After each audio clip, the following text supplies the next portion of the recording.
को देखते हुए भारत और जापान की वायुसेना वीर गार्जियन 2023 के नाम से युद्धाभ्यास कर रही है। इस युद्धाभ्यास को लेकर चीन ने चिढ़ते हुए एक बार फिर से बहुत बड़ी प्रतिक्रिया दी है। बड़बोले चीन की भोंपू मीडिया ने यह दावा किया है कि अगर जापान या भारत किसी भी देश के साथ चीन का युद्धाभ्यास हुआ तो इन दोनों ही देशों यानी जापान और भारत किसी भी देश के पास में चीन के साथ युद्ध में कूदने की मजबूत सामरिक क्षमता और लड़ने की काबिलियत नहीं है।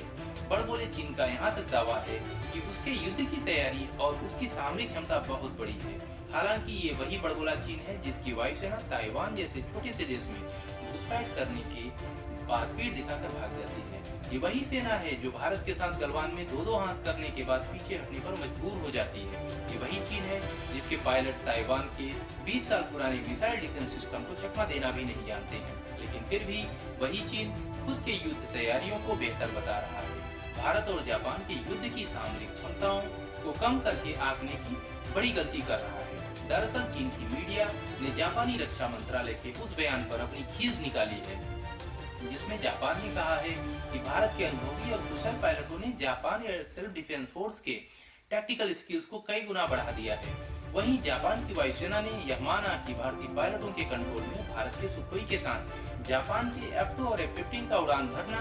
और युद्धाभ्यास करना बहुत ही शानदार अनुभव रहा। हालांकि जापान ने भारत के सुखोई 30 MKI फाइटर जेट से कहीं ज्यादा भारत के सुखोई फाइटर जेट के कुशल पायलटों की प्रशंसा की है, क्योंकि जापान के F-2 और F-15 फाइटर जेट के बीच भारत के सुखोई फाइटर जेट के पायलटों ने खुद को शेर साबित किया है। जैसा कि जापान के पास अमेरिकी मूल के फाइटर जेट हैं, जबकि भारत के पास रूस का बना हुआ फाइटर जेट है, लेकिन फिर भी भारत के कुशल पायलटों ने अमेरिकी मूल के जापान के फाइटर जेट को वैसे ही हैंडल किया जैसे कि मानो भारत के पायलट अमेरिकी फाइटर जेट के पुराने अनुभवी पायलट हुए। और जिस प्रकार से जापान की ओर से भारत के पायलटों की उच्च कुशल क्षमताओं की प्रशंसा हो रही है, यह बात बड़बोले चीन को हजम नहीं हो रहा है, जिसका नतीजा है कि अब चीन अब खुद की सामरिक क्षमताओं का बखान अब खुद के मीडिया के माध्यम से करवा रहा है और भारत और जापान के इस युद्धाभ्यास के बारे में बहकी बात कर रहा है। भारत की बढ़ती दुनिया में ताकत और भारत के कुशल नेतृत्व में, जिसमें माननीय भारत के प्रधानमंत्री श्री नरेंद्र मोदी और उनकी टीम के नेताओं के कुशल नेतृत्व